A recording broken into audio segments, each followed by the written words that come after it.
7 p.m. Call the meeting to order. If you'd all join me in the pledge of allegiance. I pledge allegiance to the flag of the United States of America and to the republic for which it stands, one nation, under God, indivisible, with liberty and justice for all. Thank you.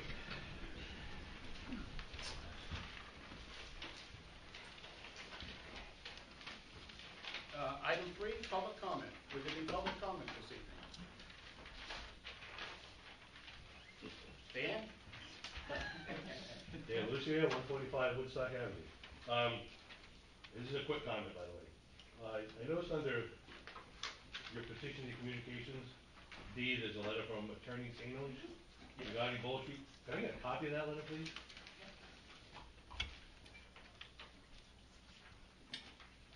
We'll make sure you get one at Thank the you. end of the meeting, Dan. Is that all right? Or do you have one? I don't have one that came in today, but I do have that one. Okay. Oh, okay, you do? Thank you. Thank you.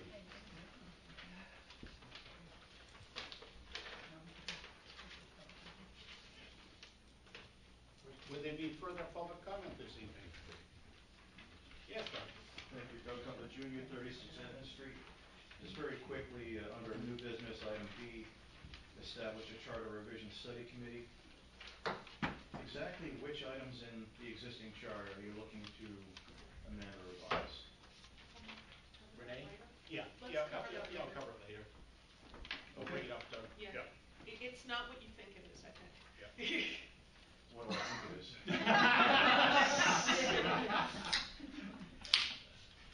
But we will talk about it later. Further comments this evening? Thank you all.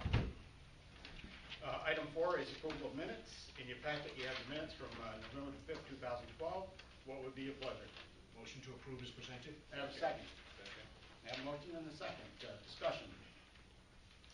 All those in favor say aye. Aye. Those opposed? So carried. Item 5, petitions and communications.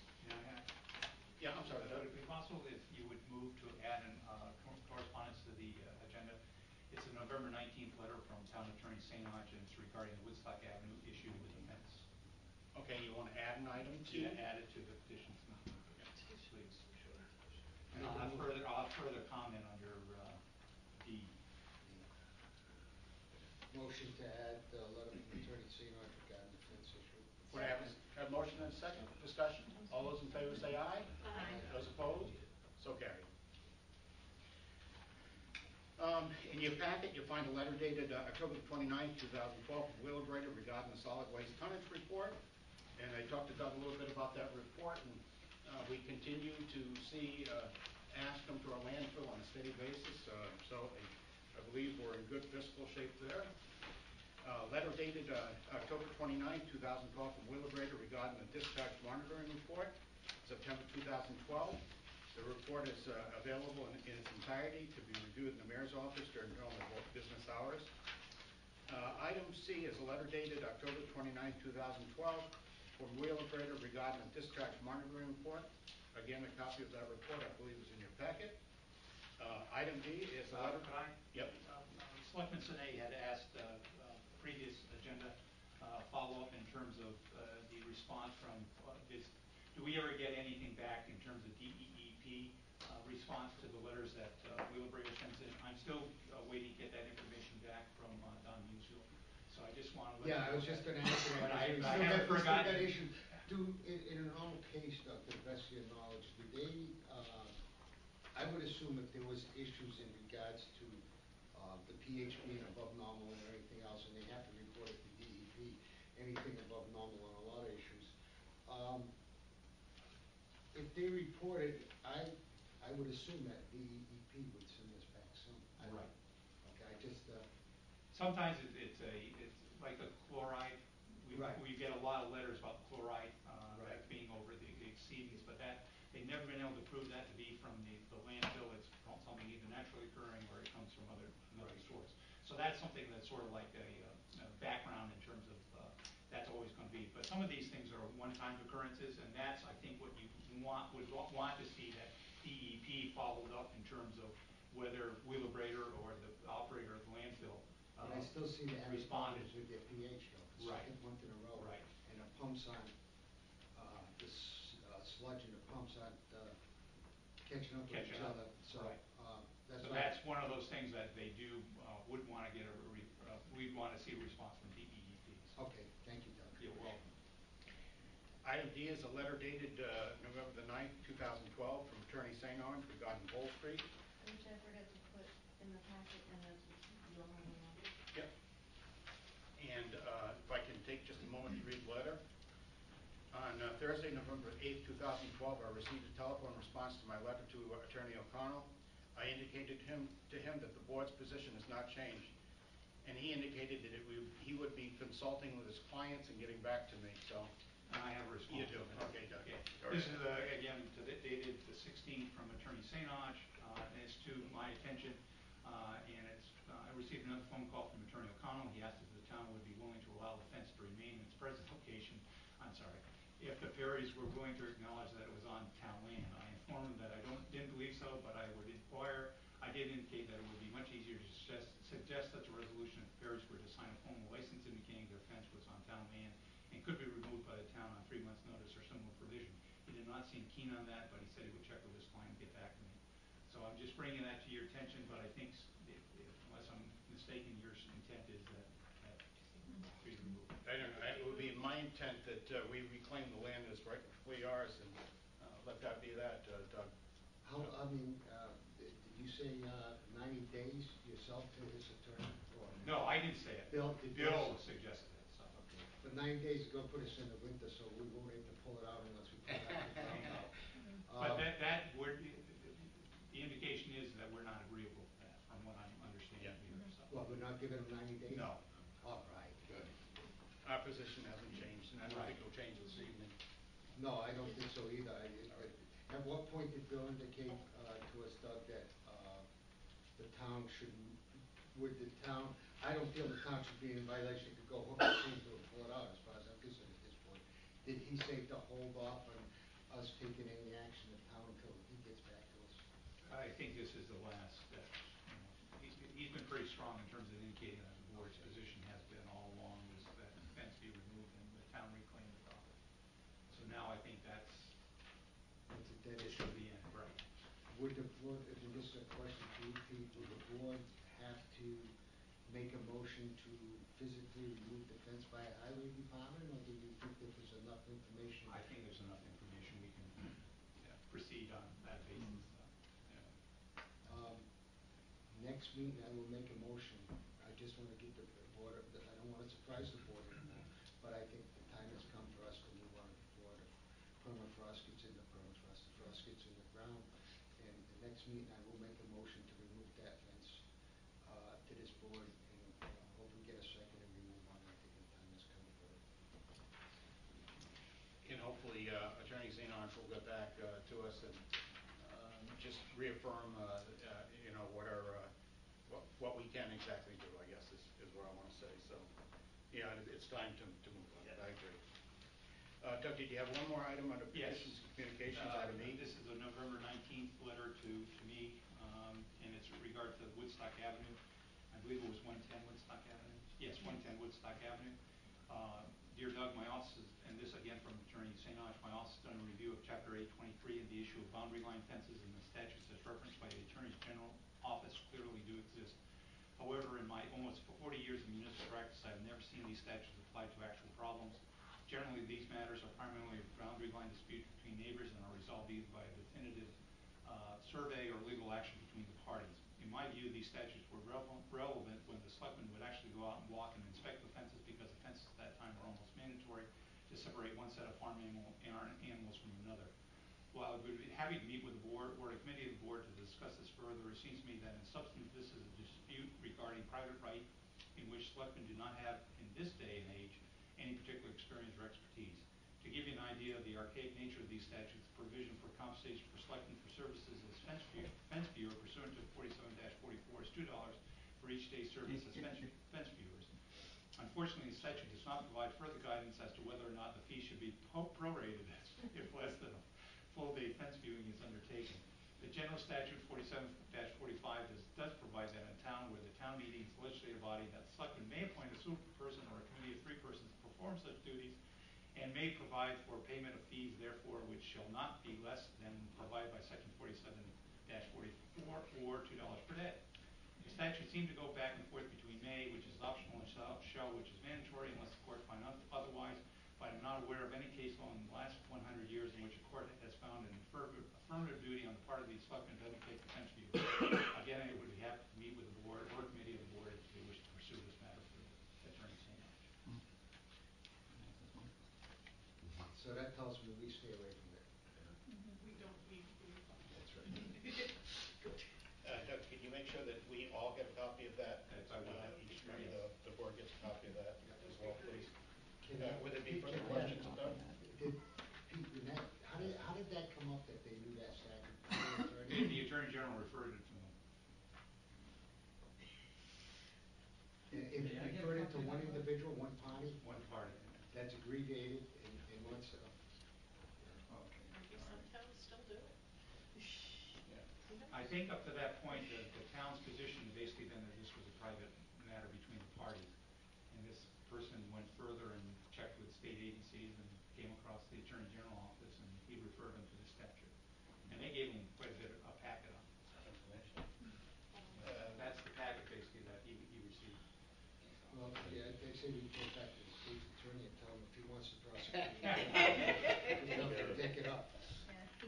Yeah, he can come in. Yeah, he can come up with the money and the state money to We'll pay him the $2 a day. enforce the Yeah. statute, right? That's what we should say. Okay. We'll definitely invite him down $2 for it. a day, you Yeah. got it. Hey, man. We'll even give him $2 for gas. Everybody can pay for his voice. Yeah, So I'm in good shape if I respond back that Yeah. this is good. Item 6, reports of standing committees, the General Government Committee. We have 4 items, and Almer, I'll turn it over to you.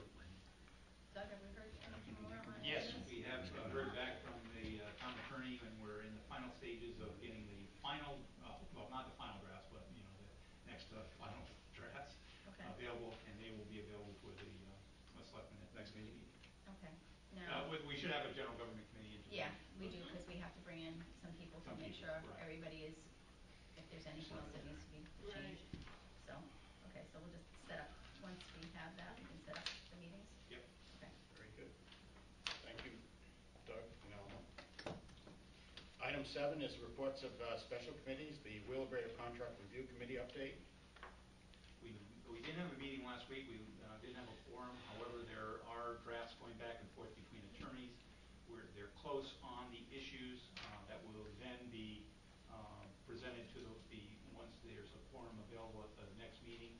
And I would think within that timeframe, something should be coming to the selectmen pretty quickly. So maybe something in December then? Probably something in December, and it'd be both selectmen and referral to the Board of Finance. So, Very good. Thank you, Doug. you're welcome. Item 8 is Economic and Community Development Report. Delphi? Good evening. Under the redevelopment agency, as I reported last time, the town was awarded a $300,000 community block grant, and that is for housing rehab. We held a public hearing on Thursday, November 8th, and there were approximately 6 families who came. We do have 27 on the list, but it's a first come, first serve of whoever brings in a completed application. The application deadline is December 4th. Under economic and community development, our municipal brownfield pilot program in Cargo Falls Mill, and the project manager has chosen CME Associates of Woodstock as the licensed environmental professional and the historic consultant, as that property will be put on the National Register.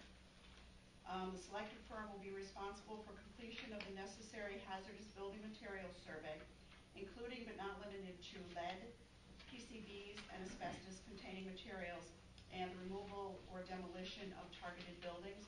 Contract documents will be drawn up within the next few weeks. Under the community garden, the Putnam Alternative Learning students are committing their time and services to cleaning up the debris from the 2012 growing season. We started planting meetings again for the 2013 planting season with expansion of perennial gardens and addition of berry bush naturalized fencing. The DEEP Urban Act grant will close out in December of 2012.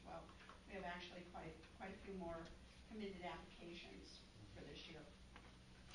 The EPA Brownfield Assessment Grant, preliminary discussions are taking place regarding the project to be submitted for EPA Brownfield funding for assessment and petroleum cleanup. Coalition grant will be submitted with the participating towns of Putnam, Killingly, and Thompson. You have signed off on the memorandum of agreement at the last meeting. Because of the eastern coastal storms, the federal EPA has extended the grant deadline to December 3rd. It was due today, but we have a little more time on that. 88 Main Street facade, conceptual and schematic designs are completed. I spoke with Carl Norton, who is the architectural firm, last week to find out where the construction documents are, and it is taking them quite a bit longer because of some of the structural engineering that they had to do that would relate to the facade, so the construction documents are a little more detailed than originally thought. But those are supposed to be completed by November 30th. An RFP will be sent from the ECD office as soon as construction plans are submitted. Under the Connecticut Main Street Preservation in Place, the pre-app was approved by the review team for a full application of the 2000 Preservation in Place program. The purpose of the proposal is to design and implement a schematic wayfinding program for downtown Putnam. The goal is to support and promote downtown businesses. No, it's not. The goal is to support the downtown district through visitor and tourism awareness, increase market potential for the arts, restaurant, retail, and historic landmarks, and to direct visitors from major roadway intersections. Based on the action items developed from the community conversations that we had during the 2010 grant, where we had boards and commissions in attendance, the community at large, the Putnam Business Association, a wayfinding program was seen as a priority of the area business owners. That was another action item that we completed in 2010 was the walkability audit, where we did a comprehensive report on the sidewalks in the greater downtown area. The community outreach coordinator from CMA, which is the Connecticut Main Street Association, toured the Putnam area on October 19th to better understand the area and its commitment to downtown revitalization. So she was here for about 4 hours. Not included in your report, I wrote a grant last week, which is a proposal to extend the Wholesome Wave that we have done in the past. That was for a partnership between Day Kimball Hospital, Wholesome Wave, and new partners this year are Generations Family Healthcare. So between the three of those, we should garner about $30,000 for double value coupons for the farmers market, and also a new program which will be showcased at both Generations and Day Kimball Hospital to combat the childhood obesity problem. And this will be measured results where the pediatrician talks to some of the children and their caregiver. It's that 20-second elevator speech where they will do BMIs of the children. They will be getting a prescription turned into the farmers and for more fresh fruits and vegetables, and they will be monitored over time. There will be about 35 families chosen for that. Under Health Quest Follow the 50, permission has been granted from the Special Services District to apply Follow the 50 logos on Main Street and Kennedy Drive as awareness of women's heart health and the town of Putnam's commitment as a Health Quest partner. I'd like to do that next week, and if any of the selectmen would like to help do that, I think it would be a great story because Putnam has really been showcased through the Center for Disease Control on some of its initiatives that they have done through the Story Walk, some of the Health Quest events that we've had in town, and a partner that's sitting at the table for the past 4 to 5 years. So if anybody would like to do that, Putnam Police has offered their service in doing the traffic control for us. So we're not asking Jerry and his crew to do it, so. What are you gonna apply to? It's actually a Mylar logo of the heart, and it's about 4 feet wide, 4 feet tall. And they gave us permission to do it every 50 feet, as long as it's gone by probably 6 months from now. When and where will that be starting? It's going to start at the farmer's market to the to Providence Street, and then on Main Street from probably the post office up to Jessica Tuesdays. I mean, what day, what time? Oh, I don't know. Oh, okay, Yeah. that's still, Yeah, I have to find the paint in it. Apologize for interrupting you. Sorry. I'd like to let you finish. Sure. Ongoing projects that we're still working on are Putnam Foundry cleanup, sidewalk funding, the Northeast Cultural Alliance, Industrial Park tenant expansion, First Fridays, and Quinnebog Regional Tech Park. Renee, go ahead. a couple of questions. So on the Wholesome Ways, so the grant will include both the type of program we've been doing plus the produce prescription? Wonderful. Second question on the Main Street Preservation of Place grant. What exactly as it's used is a wayfinding program? A wayfinding is kind of a planning term, and there was a lot of discussion from the Putnam Business Association that they wanted signs to be put on all of the intersections, giving a directional sign where there are local businesses. So it would say Jessica Tuesdays with an arrow, and because like the intersection of 44 and Kennedy Drive, in my estimation, that would just be a lot of sign clutter. Right. So we had a conversation with Jerry and PBA and the mayor and Doug, and I suggested a wayfinding program, because what you want to do is not have people just drive to a destination. You want to give them guidance as to what's available in the community, whether it be shops, restaurant, retail, where to park, and that kind of thing.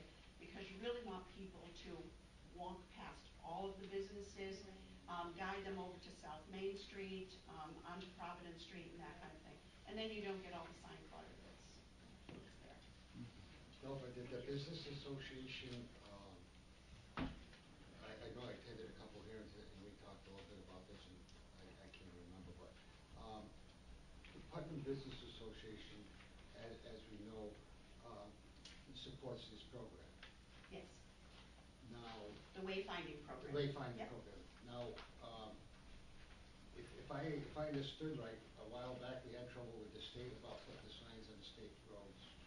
Jerry was waiting for other information from the state. Did we ever get that back?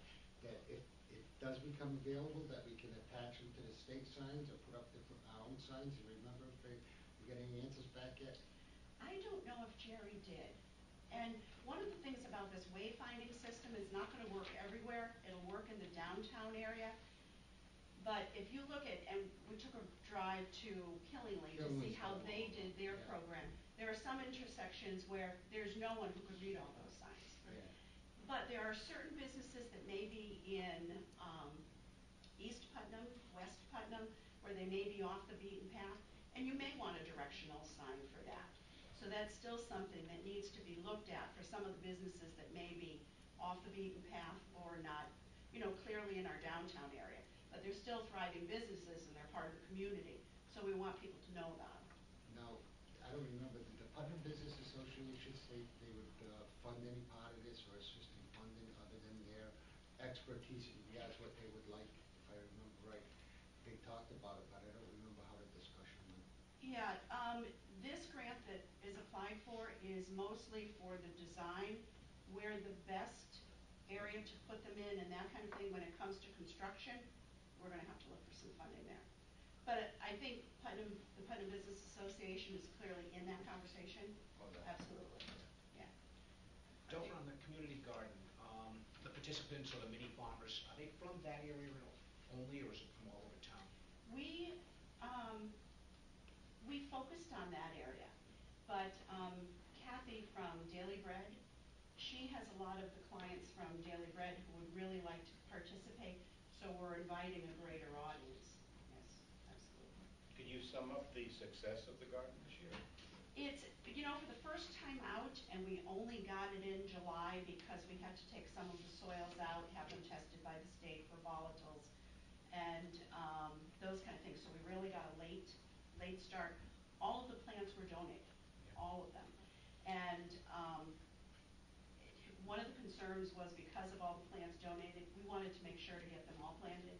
So we have every kind of pepper that you could possibly imagine, and probably 3 beds of eggplant alone. So from that planting perspective, we need to be a little more choosy about what we ask for. The farmers who donated the plants, be upfront and say, could you plant this, and this for it? But we have Day Kimball Hospital on board for a bigger garden next year. We actually had tea put in a small area this year. We had some very, very committed families. We had a children's garden which was focused through this Hamilton the cabbage. So getting a start in July, it was hugely successful. So we only have things to add to it now. Just one more thing, Doug, if I could. I'm sorry, did I No, stop? go ahead. Just one more thing, and I know follow the 50s, and I just wanted to know, Delphi, if you wanted to give maybe a little information about the activities that are going on November 30th and December 1st. Oh, thank you. There's going to be a diva show, a red dress diva show that, I don't know if a lot of you are familiar with Broadway Live Productions, who does the show every year. Linda Colangelo writes the show every year, and all of the voices. Dave Pantelikas does all directing. Well, they are dedicating all of the funding from this year and the models of this Follow the 50-Year initiative. This is kind of the last celebration of what they have committed themselves to for the past 8 months. And the stories are absolutely staggering. It's an unbelievable initiative, and the nationwide, the national attention that it has gotten has really, I think you'll see a model like this done in other states, and it's been pretty overwhelming. So the tickets are $20. It's at Hyde Cultural Center, 8 o'clock, 2 shows. It will definitely be sellouts on both nights, and it starts at 8 o'clock. And you can purchase tickets from Northeast District Department of Health, and I'm going to only remember a few of them. Wonderland Books, WINY, any of the models can get them for you. I have 2 tickets in. I thought you were going with a dress. I'm in trouble. You're gone. I'm in trouble. You're gone. And remember, there's mostly women from the town hall. I know. Yeah. Nobody gets back to my wife either. Yeah, so. On the signs, I know myself and Putnam Chrysler were looking to get them across from the off-ramp on the highway, and we had mentioned that at a few of the meetings. Have they looked into that at all? Has who looked into The it? Business Association, we had brought it up way back. At the end of 97, John? Yeah, on Yeah, both yeah. ways, north and south. Yeah. And I think Marikis wants to come on with that also. Yeah. That restaurant, because we don't, down here's not gonna do us any good on that side, it's Sure. on the other side. Sure. We thought on the opposite side of the ramps, if we could get like the ones Killenly has. I think Jerry was trying to get permission from the state. Yeah, The state, and it's still, I think. I'm going to leave that in Jerry's hands because I don't know that, but certainly as part of this wayfinding project, that certainly needs to be part of it. Yeah. Question on the 88 Main Street facade project. Were we supposed to have construction done by December 31st? Yep, we actually are. And- We are supposed to. Did we get an extension so we don't run into any problems? I will That's be what I'm after. I will be asking for an extension, and I know you've asked that before, just to make sure. Yeah. Absolutely. Yeah, we have to. Now, is that still the 400,000, or the initial 400,000? And that's just for the facade work on that building? That's Am I right. correct? It's expensive. Yes. Yes. If, does it come out of our ACD office so we don't get, Does what? The grant, the 88 Main Street grant, the facade, what office does it come out of? It's an Urban Act grant, Okay. and my office is the administrator. Right, but does it come out of community development too, same building, or is it a separate entity of the state? It's a separate entity. Are you talking about the commercial facade Yeah, program that's a CDBG? no, I'm talking about this one program right here, this. Right, it's a separate grant. It doesn't have anything to do with the Right. CDBG or. Yeah, but it's just follow the same guidelines. Oh, sure. It's state bidding, state procurement, state contract, state, absolutely. Okay, just, let's get a section in this to cover us. Sure. So we don't lose it. Thank you. On 88 Main Street, everywhere I go, all I hear is when is that gonna be taken care of? And I keep saying to people that we're in the works with it. They're not seeing anything, and I don't know, Pete, maybe we go do some time on the radio or something, or, you know, if you would like somebody else to do that for you. But even though I keep saying it's coming, people are not believing me, and I think at this point, you know, I keep hearing, it's been 2 years, I've been hearing this, so maybe if we could give an update so that people are understanding that things are happening there. It just, In the past, I've gone on WINY like every other month to do updates on certain things, and I haven't done that for a while. Mhm. So maybe it's time to do that, just give updates on. I actually being asked a lot of questions about all the projects that are going on right now, so. Sure. It Yeah, me probably too. behooves us to take care of that, and I'd be happy to go with you. Sure. Yep. Yeah. Thank you. Thank you. That was my only thing on that. Further questions from Delphi? Thank you, Delphi. One question, hey, Delphi, could you, try and get this to me a little bit before, because it was probably my fault, I didn't look at it until later on, a week before, so I could just, no, Oh, we, so I can ask questions of you beforehand, so I don't take up so much time. did it come in the mail with the rest of your package? No. Oh, okay. And I didn't, The packet gone out before. I got an email. I didn't see it. I didn't see it, How did it yeah. come in And email? yeah, didn't he Yeah. send it out? I It went also- out last week? Yeah. And an email. I didn't get it in email. I didn't either, I did, Yeah, I can't say I didn't check them. yeah, I looked over the weekend and it wasn't in there. Yeah, I'll forward you next time I get it, Yeah, also check my spam folder to see if Yeah. somehow it got. yeah, put it in there. That's why I asked that question, Yeah. because I'm looking through it, where is it? No, Denise can send it out, I didn't print it, but she did send it. Yep, I did receive mine as well. Thank you. Thank you. Item 9 is the building official CEO report. In your packet, I don't see me here this evening, but in your packet is a list of activities that he has going right now. Would there be questions or something I could refer to Lee? It's interesting to note there's a lot of projects going on again. People taking care of various things and spending money on their homes again, which is. So air conditioning on Gaddy Street. Yeah. Yeah. But they're investing in their homes, which is a good thing. 28,000 air I like to have Yeah. transfer the Danny's Jeez. back. Oh, okay. I got you. Yeah. Item 10 would be town administrative report. Doug? You have my report. Briefly, WPCA, I attended as I continue to do the monthly progress meeting on the sewer plant rehab project. That's still moving along rather well. And on behalf of WPCA, I'm working on a number of USDA rural development grant applications for upgrading the sewer lift stations. They're moving on now to other parts of their infrastructure, and one of the next projects they'd like to take on is the sewer lift station rehabilitation. And also to go for money through the USDA, even though we've gotten it through the drinking water safe drinking water fund through the state of Connecticut. They want to approach the USDA on the water main replacement and relining project, because you get a little bit longer period of time to pay it back. So as opposed to, I think the state is 20 years, and I think the federal side is 40 years under USDA. And then I also attended the monthly meeting of the WPCA. Meetings that I've attended since our last selectmen's meeting was the high school building committee. Selectman Sinek can talk a little bit about that they we're working on the educational specs, and the educational specs are the first thing that they have to do in terms of adopting them before they know what has to be required in terms of the various options that have been presented. Just to give you a little thing, what we're doing is there's different options, different plan options that everybody wanted, C1, 2, 3, 4, D1, 2, 3, 4, 3, 4.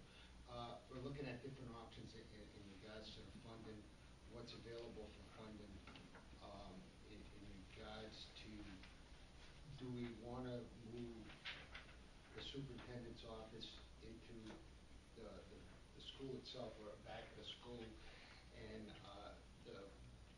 the committee is still discussing that, but we are coming to some type of agreement pretty quick. Alls I can say, it's the best committee I ever sat on. Nonpartisan, everybody, has a say, and nobody's criticized for what they're saying, or how they say it, and, it's moving along, good. The only thing I can say is that the committee is trying to get facts and figures from the superintendent, which they have, about the cost of outsourcing the students compared to what it costs now, the viability of regionalizing, not regionalizing, so all these questions can be answered when it comes up. And they're still getting information back to us about special education, what it costs here, what it costs to outsource it and everything else. But the committee will decide on a plan, I would say within the next 2 meetings, if not the next meeting. So it's moving along right well, and definitely we have to have it in referendum form by April.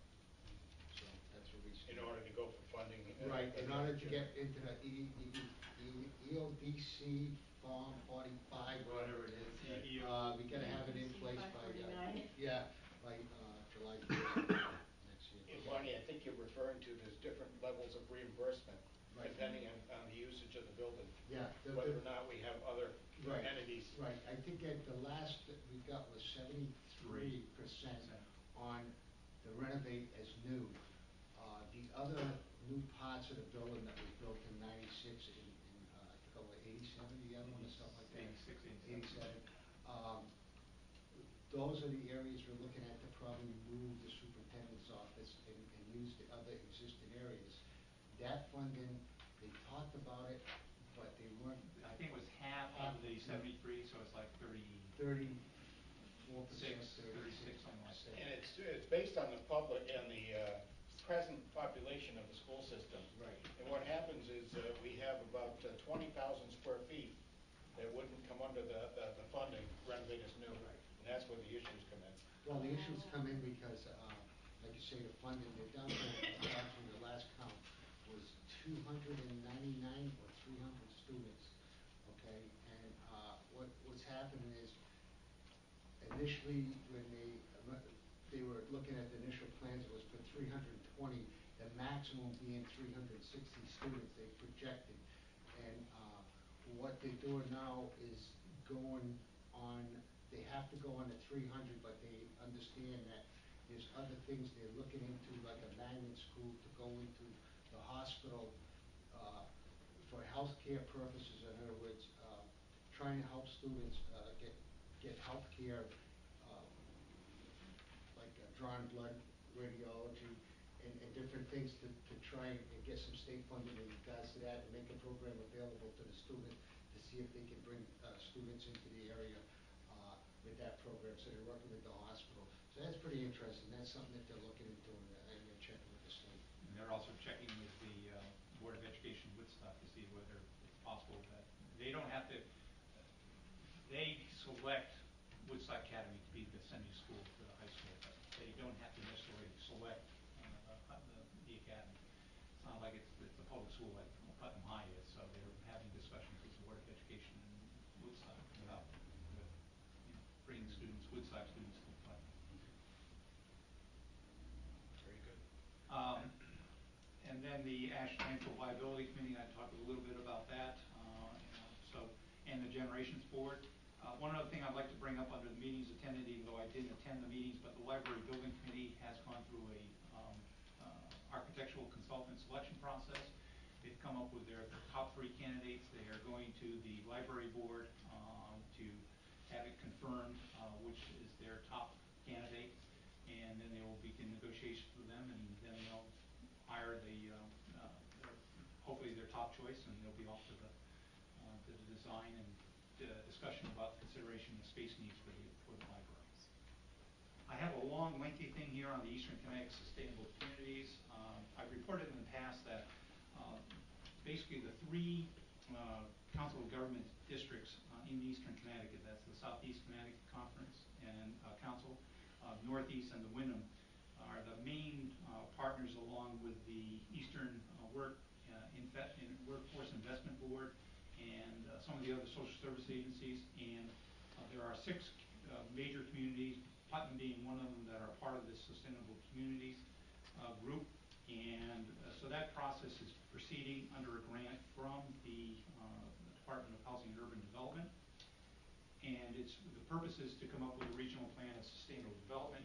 You will note that there are basically 9 goals of the regional plan of sustainable development, dealing with affordable housing, energy consumption, brownfield sites, preservation of farmlands, revitalization of the region's urban centers, create walkable, bikeable communities, support cultural, arts, and recreation resources, and to reduce non-point source pollution, and to improve security, residents, and they're all tied around 3 specific areas of housing, workforce development, and mobility. Some of the recommendations that came out in the draft were that they have to make better tie-ins with the Advanced Manufacturing Center at QVCC, and to tie the actual needs of what businesses are requiring in the jobs to what they're learning in school. So not only at the high school level, but also at the college level or community college level. So that was a big indicator that needs to be done in terms of attracting, because apparently there is a lack of qualified people to fill the jobs that are in this area. So they think that they have to make a better connection between what you're learning on the educational side to the actual jobs that are out there. One of the other things that came out is that there have to be better connections, because there's a lot of people traveling, let's say from up here, Northeast Connecticut, down into Southeast Connecticut, traveling into Worcester, traveling to Rhode Island, traveling west into the Hartford area. So they're trying to make the better connections between the transit districts to get people from one area to the other. And then one of the other things that came under mobility is that they wanted to do certain things in terms of rail freight improvements, whether it's the Providence-Worcester line or what they call the Central Corridor line, which goes up through Mansfield, from New London through Mansfield, up into Massachusetts and eventually up into Vermont. Unfortunately, I was not able to stay to the end of the meeting, so I don't know what the final outcome was, whether there will be further meetings. One of the things that was not what they considered a high priority item, but was a medium priority item, was dealing with what they call the comprehensive economic development strategies that each of the regions come up with. So where that keys into its impact on Putnam is that our technology park is one of the highest priorities from the Northeast Connecticut sets, where the comprehensive economic development strategy. So I want to ensure that that gets moved up, at least for consideration. So that's the Eastern Connecticut Sustainable Communities. I think it was a 2-year grant, so we're probably at the end of the first year in terms of the results of that. The Pride, our drug-free coalition, I attend a monthly meeting, and we've also started in making great strides in terms of social host and underage drinking prevention program through the public service ads airing on Winnie, and also using the electronic billboard at Winnie. And we're also going to be sponsoring the billboard. Well, I forget where it was. I think it's the one up on Mechanic Street as you come in from Thompson. We're also sponsoring the Turkey Day event, football game, and we'll be handing out coffee cups, right? Cups. That, when you buy a coffee, it will be the Pride logo on it, and that's part of our social host campaign. So we're making great strides in that, and again, that can all be accomplished because of the federal grant that we received. I'm happy to let you know that our municipal agents for the elderly are very much involved and been holding office hours. They're a little discouraged that they haven't been receiving people coming in more, but I met with them last week, and we discussed going forward with a media and advertising campaign to increase their visibility. And last Friday, Denise was working on letters. It went out in the mayor's name, announcing that we have 2 municipal aides for the elderly and the various programs that they can help assist with them. whether it's filing their income tax or dealing with Medicare. So those went out to all the applicants on the elderly renters program. And also we will start to be running an ad, hopefully this week in the Sharper's Guide, announcing that the municipal agents are available for meeting office hours. And I believe you've been trying to set them up through the senior club. What I did is, I had an opportunity to talk with one of the ladies that runs the Senior Citizens Club in this area. And I invited our two members to their Christmas holiday party, I want to say December 2nd at 12:30 at the VFW. And as they both accepted, so I'll introduce them and get them out in the community. But I've also taken one step to see that they get involved in a couple of their activities, because I think if they become familiar with them, then they'll be more, more likely to open up and talk to them. But the other part of this is, as we get older and there are financial issues with our senior citizens, is we also have an opportunity to help them in financial matters as well. We can end up, with losing a spouse or a partner that you've been with all your life, and you get to a point where financially you become very unstable because you don't have the same sources of income that you have in the past. But one of the possibilities is a reverse mortgage. If they've owned their property, it allows them to take advantage of some of the resources that they don't have in their property. So there are a lot of activities that I think once they start, to become familiar with them, that it'll get busy. And how that's is applicable is that we have one of the people that is under the foreclosure program, and instead of just going in there and demanding foreclosure and sending it to foreclosure, we're working with them and ask one of the municipal agents to work with them to see if they indeed can go forward with the reverse mortgage approach. So those are the types of things that the municipal agents are certainly willing and have the capability to work on behalf of our senior citizens. Bond anticipation notes, as you know, we had approved a $7.5 million appropriation to go forward with the. This is in the primary thing that we're looking at is in terms of the water main relining and replacement project. However, we're also still working on finishing up the well field project and the sewer plant. So before we finally close the loans with the USDA on both the well fields and the sewer plant, we still have a little bit of temporary borrowing that we'll have to proceed with, and the new project will be the water main project. And the first part of that will be the $677,000, which will go into design and engineering. And tomorrow, Jerry, Don Johnson, and myself will be interviewing for firms that were shortlisted to do the water main project. Those are the consulting engineering firms.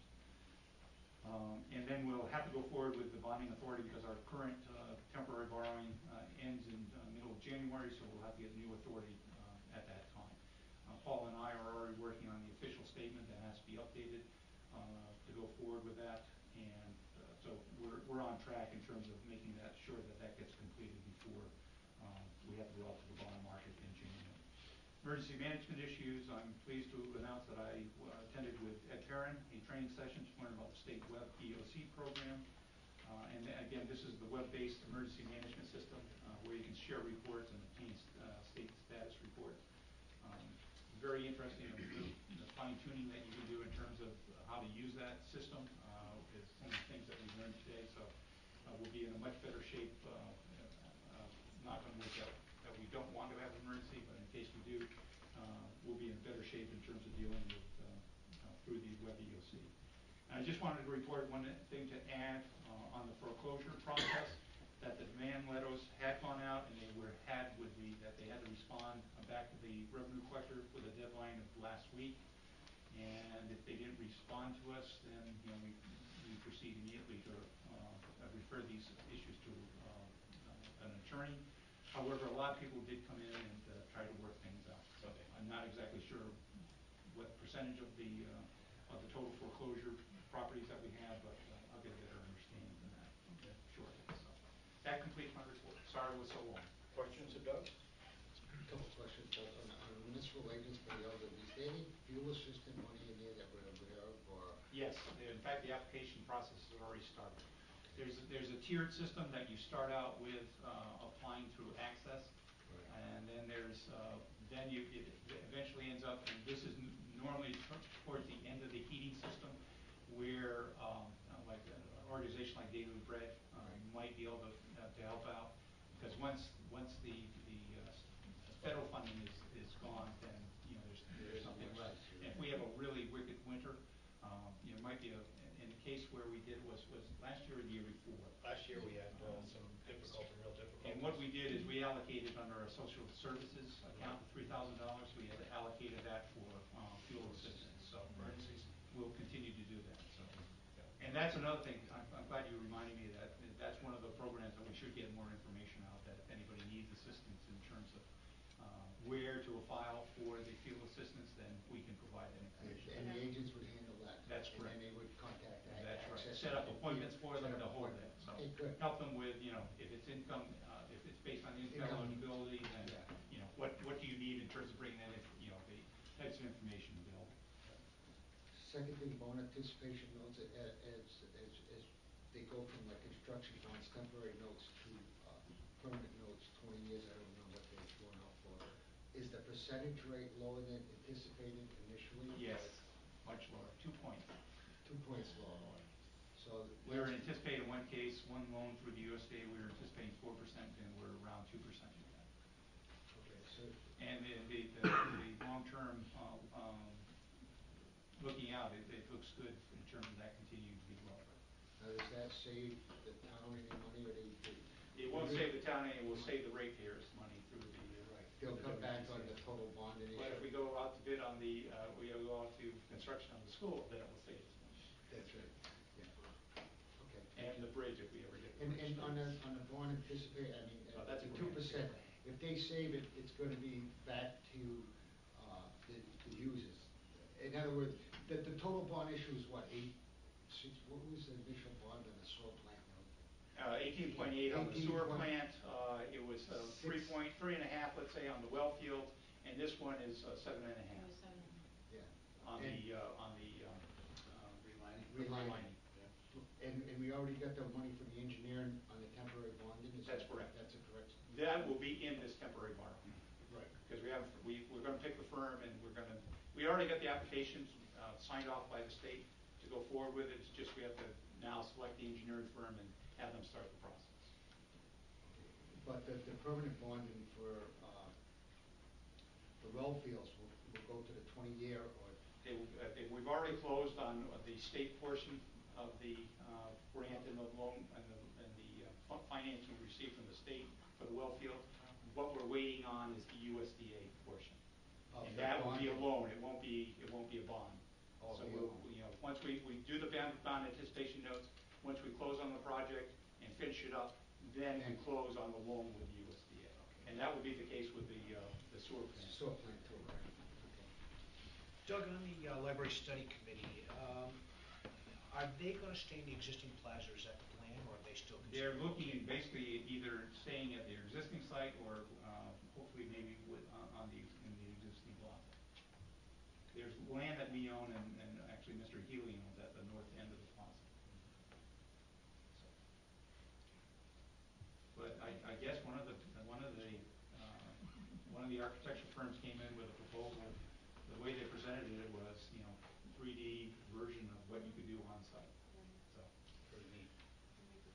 Yeah, they really like that location. they really do like They it. really do. Of course, Mr. Healy is, just chomping at the bits. He'd love to get that location. Yeah, good work. Thank you, Doug, so You're much. welcome. Busy times. Item 11, unfinished business, the Quinnipiac Regional Technology Park and Bridge. The only thing I'd like to report is that the working group is having our second session on November 27th at 3 p.m. here in the chambers. And there's an expectation that certain people have followed through on doing certain things that were required, right? Thank you, Doug. You're welcome. Item B is Triad Municipal Development Ordinance, and Michael, I see you here. I had gone to the commission meeting last week, Yes. and I showed them a lot of pictures.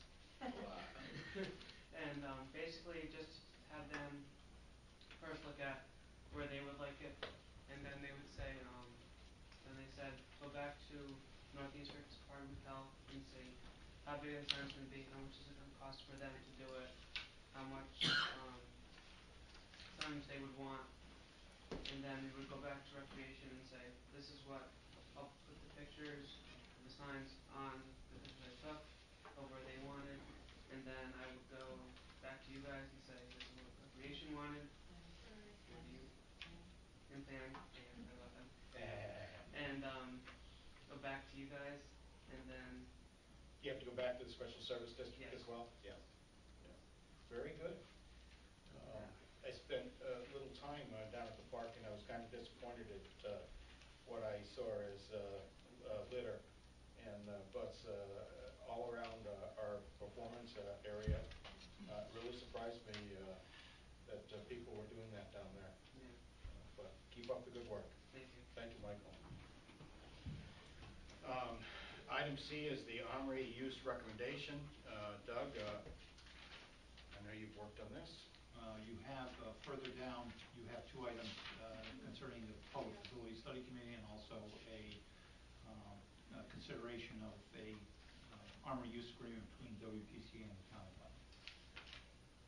So, you need to know. Good.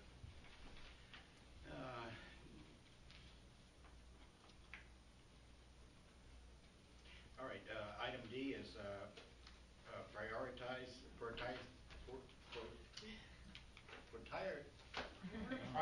I can't say it. Yes, of regional services. At our last meeting, we had distributed a list of things that we wanted to bring back to COG, and we said we wanted a little bit of time to think about that, and so I wondered if we had any feedback this evening. I know that as part of this that we had, we knew the GIS would probably be a very good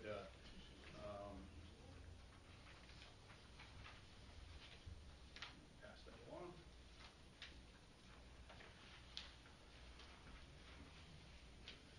And we have a little note here from Don Johnson. You have a note from Don Johnson and Assessor Randy Shamor. Okay, very good. And Doug, would you just run through that quickly? Okay. Seeing I can't I sent this out to all the department heads, Yep. 3 responded, you got 2 here that where they actually responded back with their prioritization. Jerry didn't have any at this time, so in the case where at least one of the top 4 is, well, top 2 is, one is the additional GIS layers and application that made both Randy's list and Yep. Don's list. Yep. The equipment sharing made it both on Don's list and Randy's list, and then they diverged, what it was for. Is that the tree hazard? Yeah, the tree hazard. Sorry about that. So those were their priorities,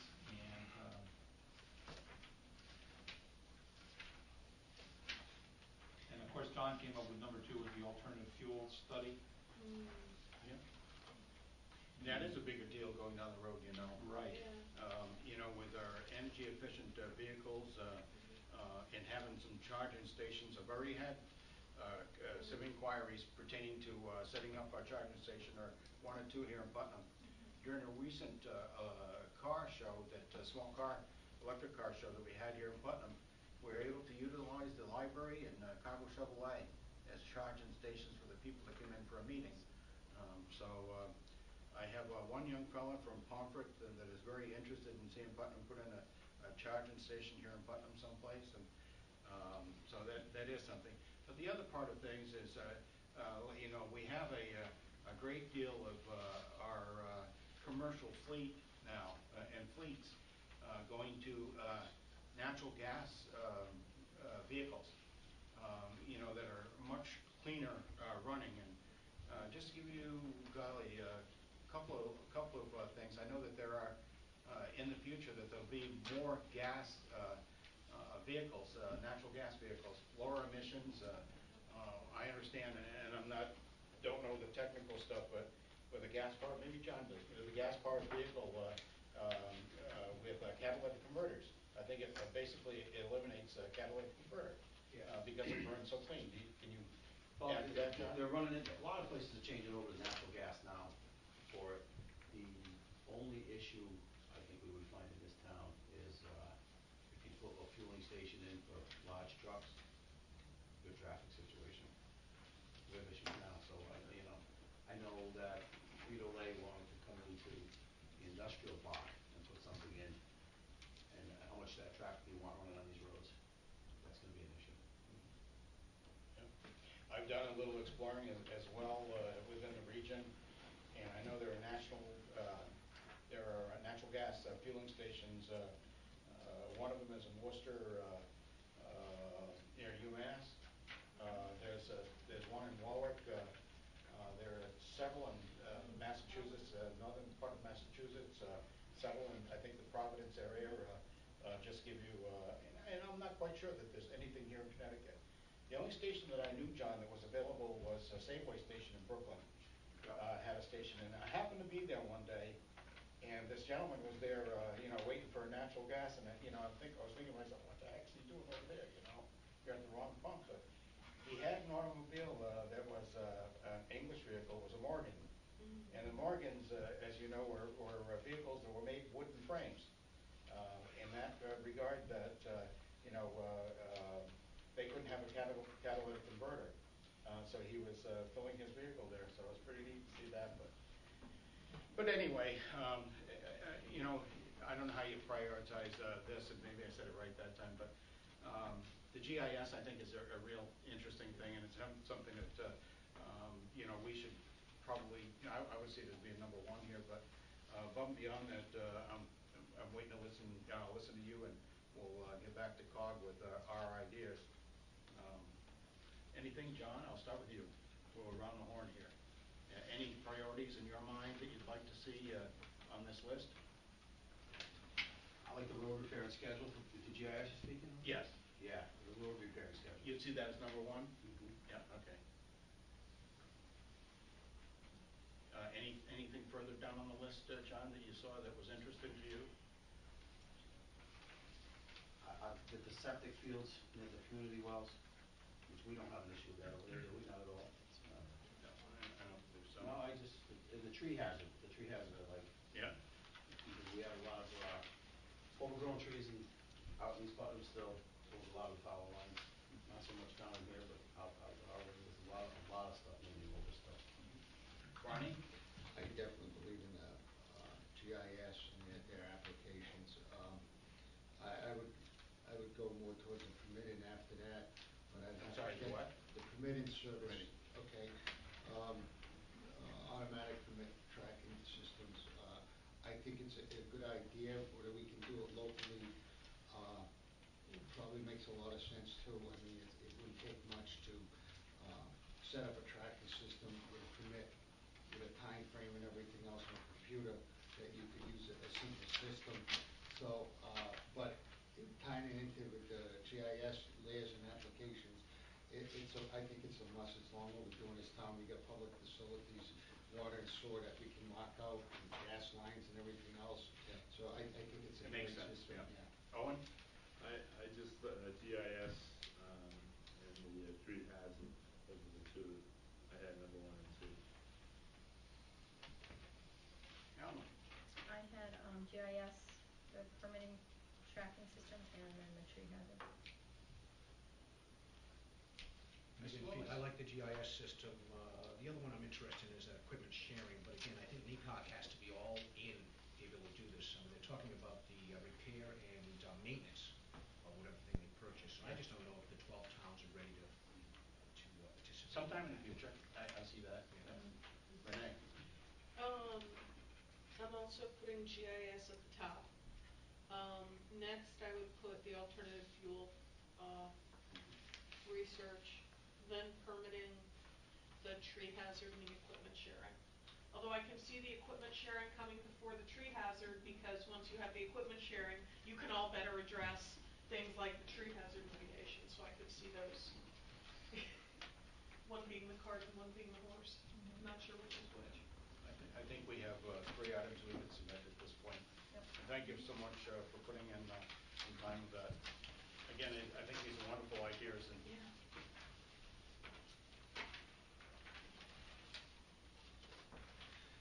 under new business, continuation of the facility study group, Doug in the packet. I know you came up with, Right, we, there are various things of major building projects that were under consideration. One was the renovated view of the school, the other one was the library, the third one was the town hall, well, the Army, I'm sorry. Army. And it now seems like we've taken care of the school, we're in the process of looking at the school, we're in the process of looking at the library, the Army seems to have a viable solution. The last thing on the list is the town hall. So based on discussions with Alan Mori and also Alan Rawson, they indicated that they would be willing to take on the process to look at the town hall. And based on the previous space needs study that we had done in 2000, what year was it?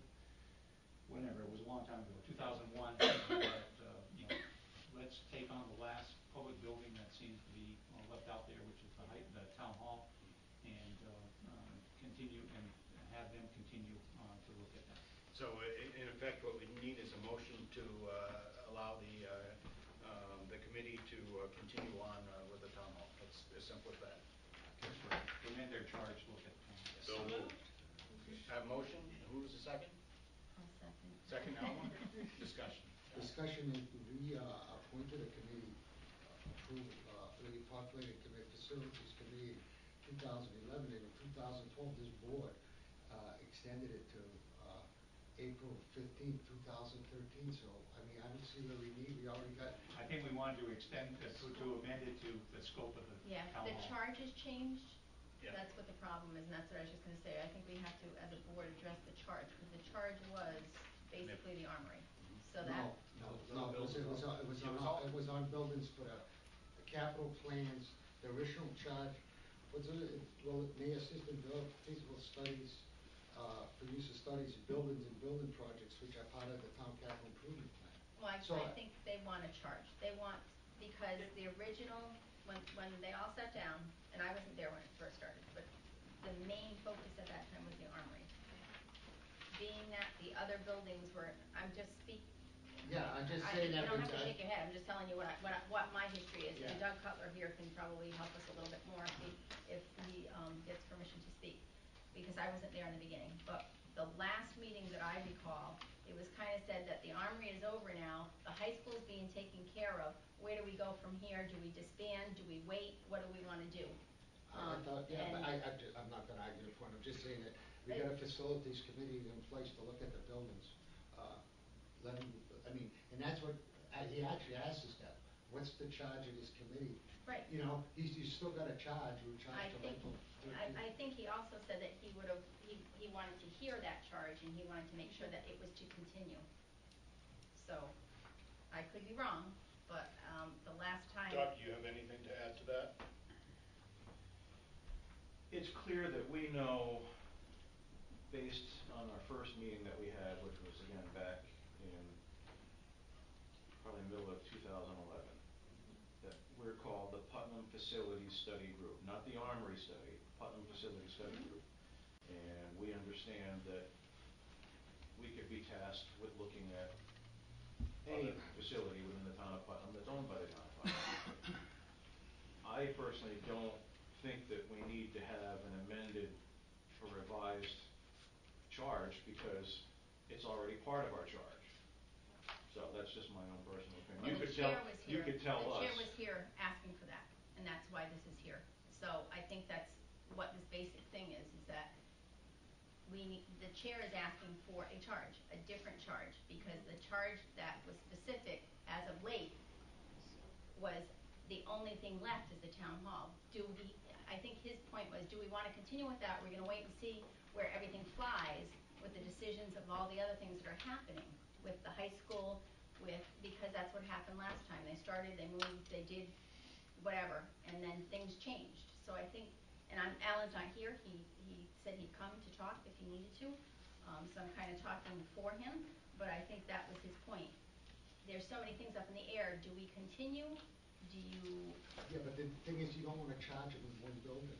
Say the library comes back and they wanna, you know. And that's what we and need to and decide that's- tonight. The thing Give 'em a is, charge. but if you give them all buildings, it doesn't matter, then they're charged with all buildings. I mean, that's just my, Isn't that what the But- charge was original? it was, but that, the other buildings are being taken care of right now, and I think that's what the, it's Are just you- a little clarification of Alma, what, asking that we redefine the charge that we're giving them going forward. right, That's what I. and that's what I understood from Alan. Yeah.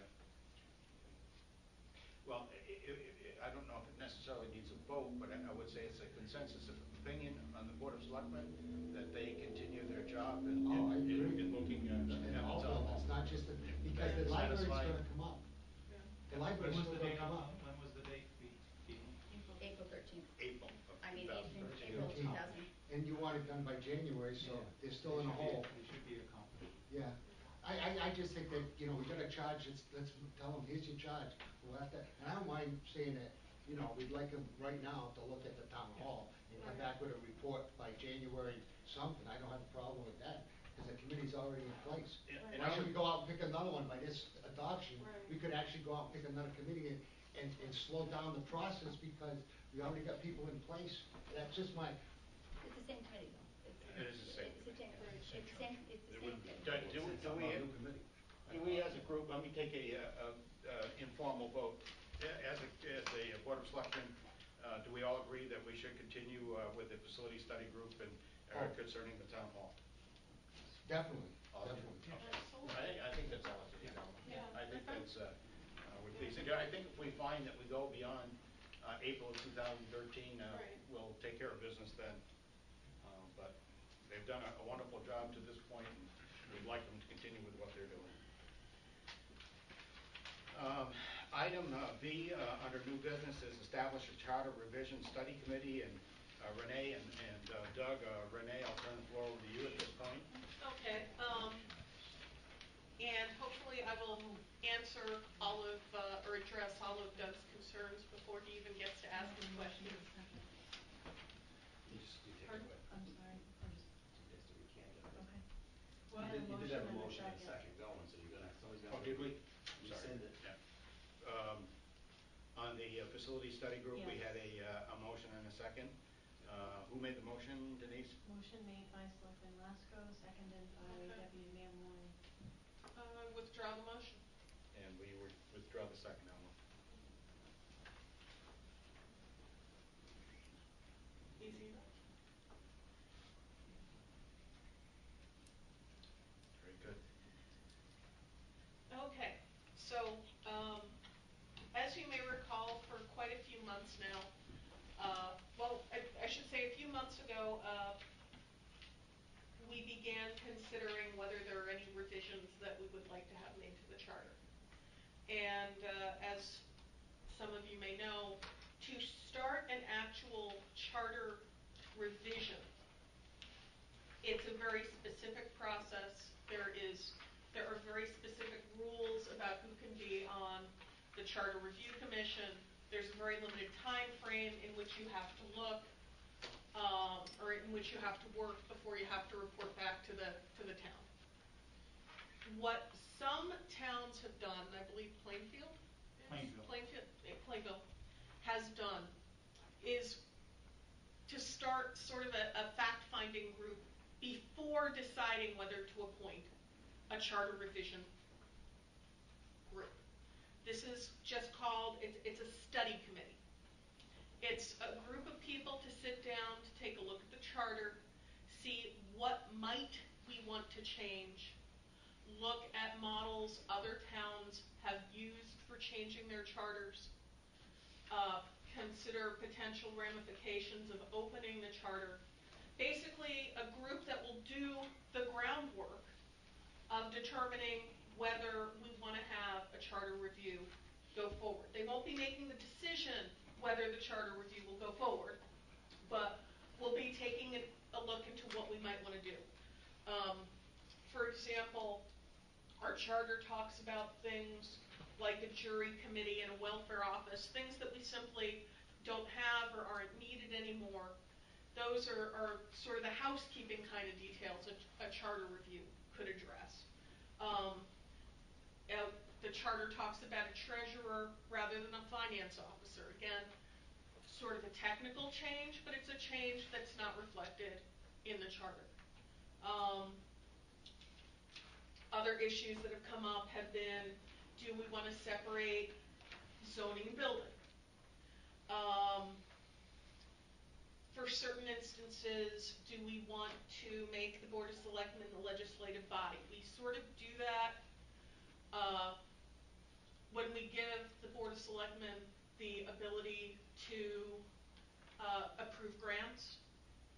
But this would be formally saying under these circumstances you can do this.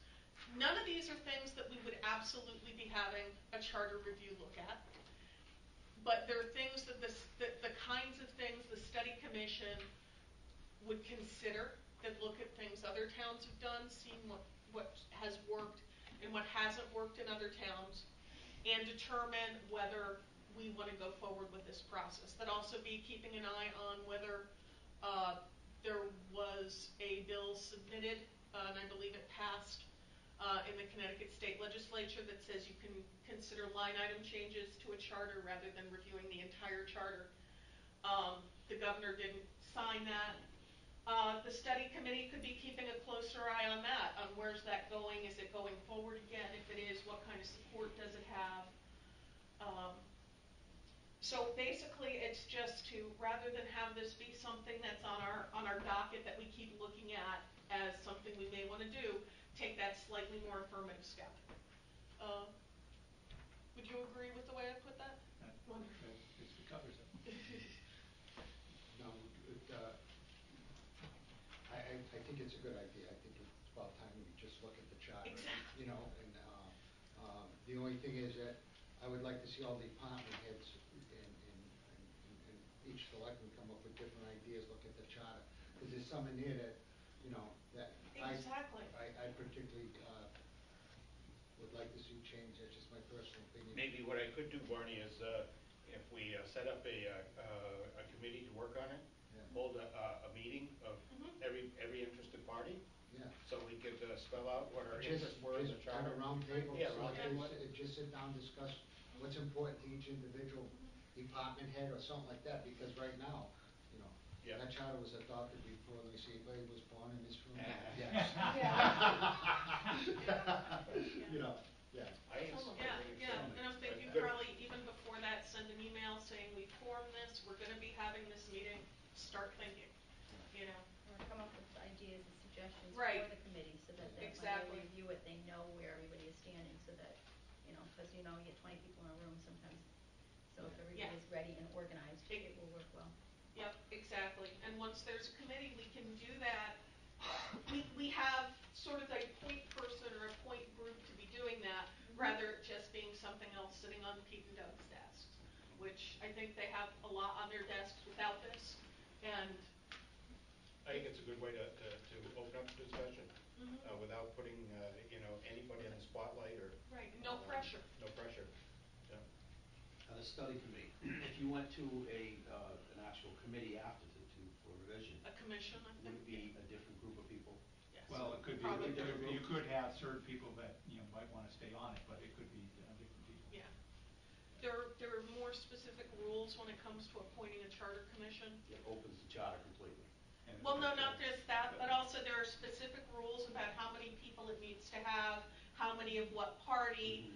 How many elected officials can be on it, those types of things. Yeah, it's very specific. This, because it's just a study committee, can be, and sometimes it can be hard to fill a commission for that reason, because you may have a spot that needs to be this person fitting this description, and no one fitting that description wants to sit on it.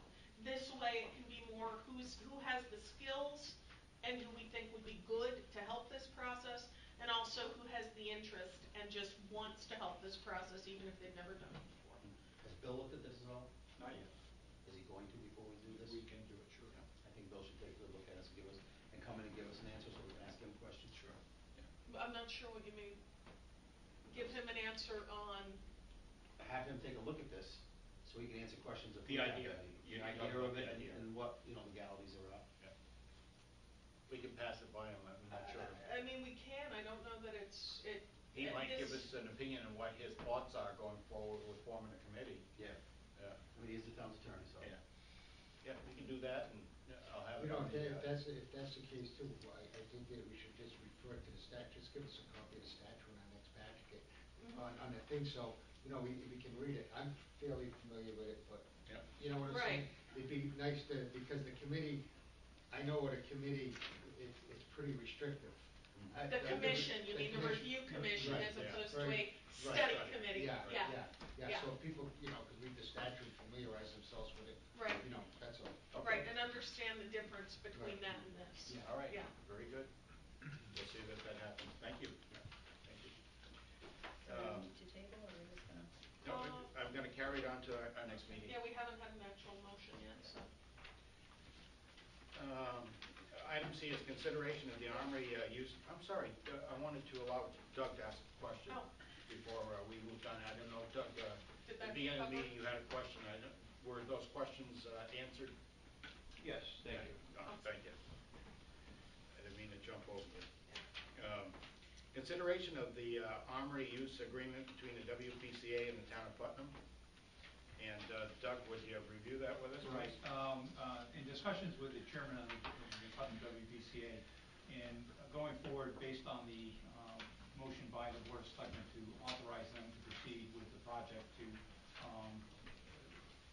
take care of the Armory building for the purposes of placing their operation and maintenance facility operation in there, and also to take on some of the other things in terms of the environmental remediation and also the some of the other space that wouldn't be used by the operations and maintenance building, some of the office space there. He thought it would be a good idea if there was a arm's length agreement between the town and the WPCA. I've had our town attorney review it. He's given us an opinion, not an opinion, but he's suggesting that in the not necessarily an agreement, but some of the concerns he has is that instead of an agreement, that perhaps there should be a formal commercial lease, and that there should be some consideration for the insurance on the property. Right now through KERMA, liability, auto, and property, we basically cover all town buildings, but those buildings that are under the control of WPCA, they are allocated their share of the LAP policy. That's one of the things that we'll have to track down through KERMA in terms of the insurance on the property. He's saying there should be some definitive term, and since the loan through the USDA is a 40-year term, he's suggesting that that be the length of the term of the commercial lease. And he wants to make sure that the town reserves the rights for the use of the roadway and parking as associated with the recreation park area. And it should be clear that all improvements would become the property of the town on termination.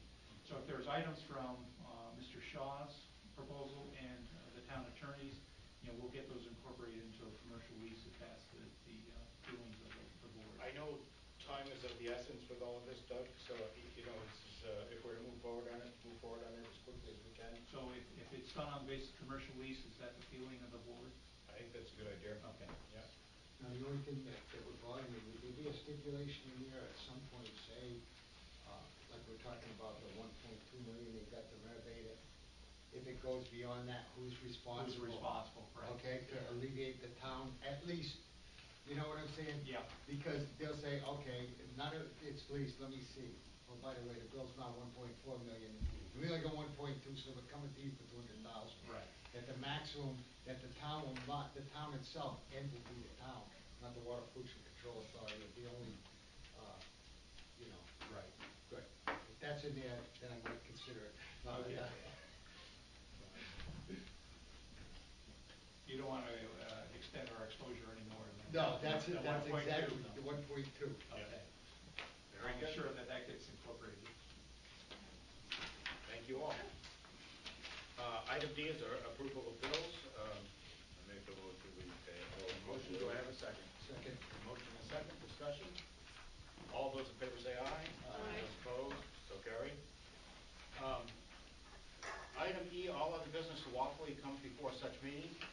I met with Dolly today, Dolly Petrin, and Dolly asked me to do her a favor to read something into the minutes tonight, and if you would all just give me just a moment to do that, I'd be pleased to do that. Dolly wrote the ACLU Christmas cards. As they are working so very hard to get rid of Christmas part of this holiday, she wanted to make sure that we sent them a nice Christmas card to brighten up their dark, sad little world. Make sure it says Merry Christmas on it. She felt as if 2 tons of Christmas cards would freeze their operations because they wouldn't know what to do if any of their regular mail contained contributions. So she asked that we all spend 45 cents and tell the ACLU to leave Christmas alone. Also tell them that there's no such thing as a holiday tree. It's always been known as a Christmas tree. And if you'd kindly pass this along to everyone you know, the ACLU is the American Civil Liberties Union. It is the one suing the U.S. government to take God, Christmas, and or other anything religious away from us. They represent the atheists and others in this war. Let's keep Christmas Christmas and God in our country. And thank you and Merry Christmas to all from Dolly Petrin. If you need their address for the ACLU, it's 125 Broad Street, 18th floor, New York, New York, 10004. Everybody send them a nice Christmas card. I should send a copy of that. And I'll give it to you, yeah. Absolutely. And thank you for the card, Dolly. That was very nice of you. We'll take the address from you, Dolly. All other business to come before such meeting. Joe, did I see your hand up? Joe, 17 Wall Street. I'd like to acquire copies of the letters in the 16th from the St. Ange and the 19th. Yeah. They'll both have a direct reflection of what I'm involved in. I'm sorry, I'm still under all other business law that comes before such meeting. I think Joe was talking about the public comments. John, go ahead. I'm not sure if this is proper spot to bring it up, but it's been brought to my attention by a lot of people, and I think we have to deal with Jerry on this. Those lights that shine over the falls, when you come down Hospital Hill, they blind you coming down that hill. We either need to put some kind of a skirt on that so it doesn't shine up the street so bad.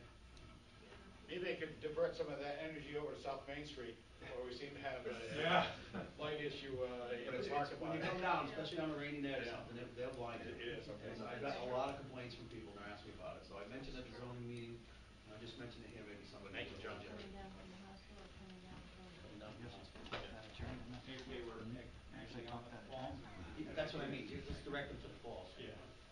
One more question. Oh, sure, Barney. On that meeting, the 27th, that's in regards to the YMCA and everything else, so. Yes. That's the meeting that. 3 o'clock here. It's open to the public. It is. Okay. Yeah, absolutely. Thank you. Yeah. 27. Thank you. Any other business locally to come first? All right. Item number 13 is public comment, and I think, Dolly, that's where you want to go, right? I'd like to ask Delfer about the LaPointe Jewels building, what's going on with that building? That's privately owned.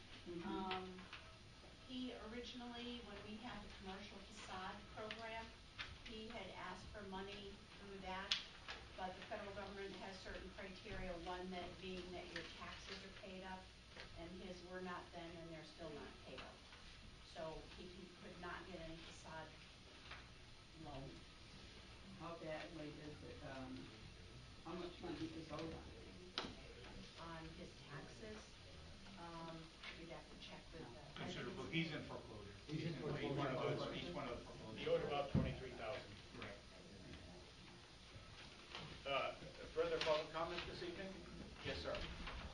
John Fairman, Spine House. This is a comment to 88 Main Street. I did have the opportunity to meet with the owner and the architect. We went over some of the general plans of what they're intending to do. Very positive. First floor was a potential restaurant with possibly outside dining. Depending again on the size of the restaurant, the left side, the Main Street side, possibly another retail. Second and third floor levels were undetermined at that particular time. The alleyway, and there is an alleyway separation in between 88 Main Street and the LaPointe building. They expect to open that up, make it more open and available. There'll be a doorway down to the back. idea, and again, there's a lot of structural issues. One of the ideas is that on that wall that faces La Pointe, presently there are windows there. He intends to block those off because you're looking basically right at La Pointe building, which is a very positive thing. It's going to open up the upstairs windows, which makes it better. The last thing is that they expect that when they occupy the building, it will be fully sprinkled fire protection. Nice. Very positive. Very good, thank you. So they are moving forward on 88 Main Street. Thank you very much.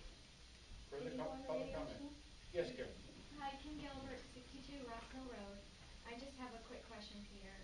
The Charter Revision Study Committee, I know you guys are still working on that. Who appoints the people who sit on that committee? I would think that we'd probably, this board of selectmen would populate that committee. I take some suggestions from the public, we all would. We normally come up with a list and work through the list, and that's where we come from, Kim, as far as I know. So it's selectmen that sit on it, not anyone else? Oh, no. No. Okay, I was People, misunderstanding the answer. you know, I'd like a good cross-section of the community. As we work with the school building committee or the library, I'd like to be able to pick a committee of that nature, use a cross-section of people from that are interested in this community, and we'd sit down and work through a list and come up with whatever the size of the group you decide. I know that I like 7 for some reason. 7 seems to work very well. We normally have enough people attend our meetings, and more than 7, it seems like we get bound down a little bit. So, but that's the way I would see it. Would you like to serve on it, Kim? Yes, that was my next Yeah. question. Okay. I know you did. Yeah, we got a big list. Yeah, I got that already. Got it written down here. To this community, a very nice thanks, safe and very nice Thanksgiving. We have several events coming up over the next few days. I know we have Santa coming to town on Friday.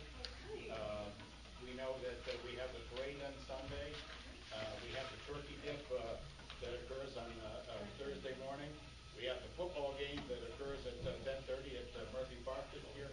So if you have opportunity to spend a little time here in Putnam, I'm sorry, Marie Green.